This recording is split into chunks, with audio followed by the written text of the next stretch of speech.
ओम श्री परमात्मने नमः। साधन सुधा सिंधु अध्याय भगवत तत्व आगे। प्रवृत्ति निवृत्ति रूप संसार से माने हुए प्रत्येक संयोग का प्रति क्षण वियोग हो रहा है।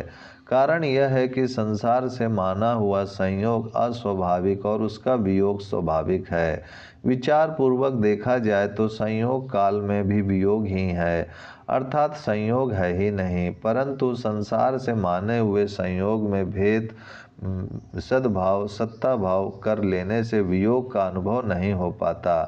तात्विक दृष्टि से देखा जाए तो जिसका वियोग होता है उस प्रवृत्ति निवृत्ति रूप संसार की स्वतंत्र सत्ता है ही नहीं।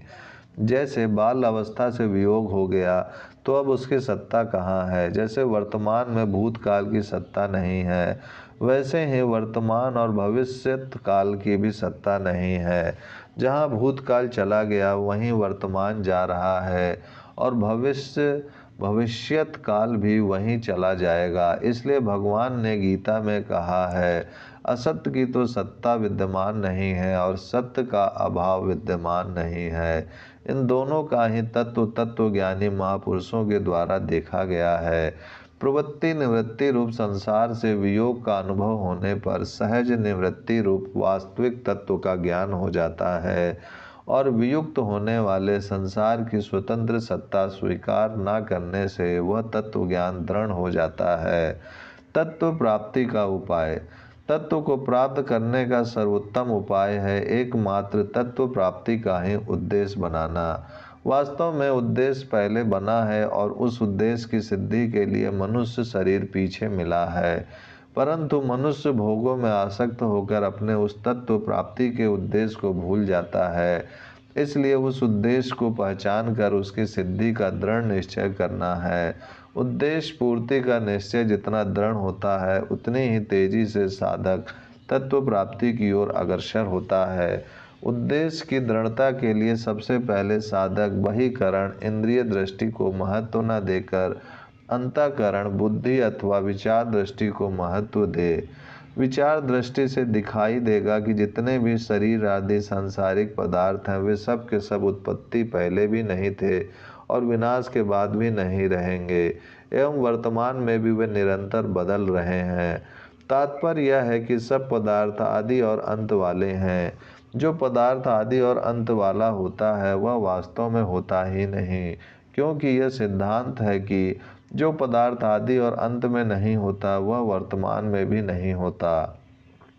इस प्रकार विचार दृष्टि को महत्व देने से सत्य और असत्य प्रकृति और पुरुष के अलग अलग ज्ञान विवेक का अनुभव हो जाता है और साधक में वास्तविक तत्व सत्य को प्राप्त करने की उत्कंठ अभिलाषा जागृत हो जाती है। संसार के सुख को तो क्या साधन जन्य सात्विक सुख का भी आश्रय न लेने से परम वैकुलता जागृत हो जाती है।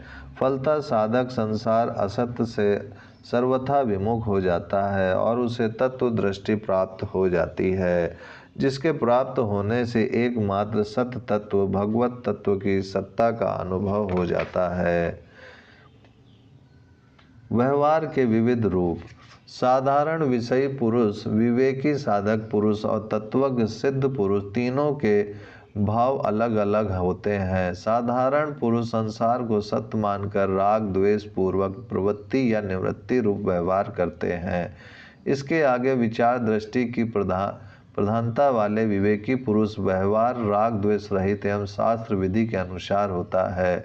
विवेक दृष्टि की प्रधानता रहने के कारण किंचित राग द्वेष रहने पर भी उसका विवेक दृष्टि प्रधान साधक का व्यवहार राग द्वेष पूर्वक नहीं होता, अर्थात वह राग द्वेष के वशीभूत होकर व्यवहार नहीं करता। उसमें राग द्वेष बहुत कम नहीं के बराबर रहते हैं। जितने अंश में अविवेक रहता है उतने ही अंश में राग द्वेष रहते हैं। जैसे जैसे विवेक जागृत होता जाता है वैसे वैसे राग द्वेष कम होते चले जाते हैं और वैराग बढ़ता चला जाता है। वैराग बढ़ने से बहुत सुख मिलता है, क्योंकि दुख तो राग में ही है। पूर्ण विवेक जागृत होने पर राग द्वेष पूर्णतः मिट जाते हैं। विवेकी पुरुषों को संसार की सत्ता दर्पण में पड़े हुए प्रतिबिंब के समान असत्य दिखती है। इसके आगे तत्व दृष्टि प्राप्त होने पर तत्वज्ञ पुरुष स्वप्न की स्मृति के समान संसार को देखता है। इसलिए बाहर से व्यवहार समान होने पर भी विवेकी और तत्वज्ञ पुरुष के भावों में अत्यंत अंतर रहता है। साधारण पुरुषों में इंद्रियों की, साधक पुरुषों में विवेक विचार की और सिद्ध पुरुषों में स्वरूप की प्रधानता रहती है। साधारण पुरुषों के राग द्वेष पत्थर पर पड़ी लकीर के समान दृढ़ होते हैं। विवेकी पुरुष के राग द्वेष आरंभ में बालू पर पड़ी लकीर के समान एवं विवेकी पूर्णता होने पर जल पर पड़ी लकीर के समान होते हैं।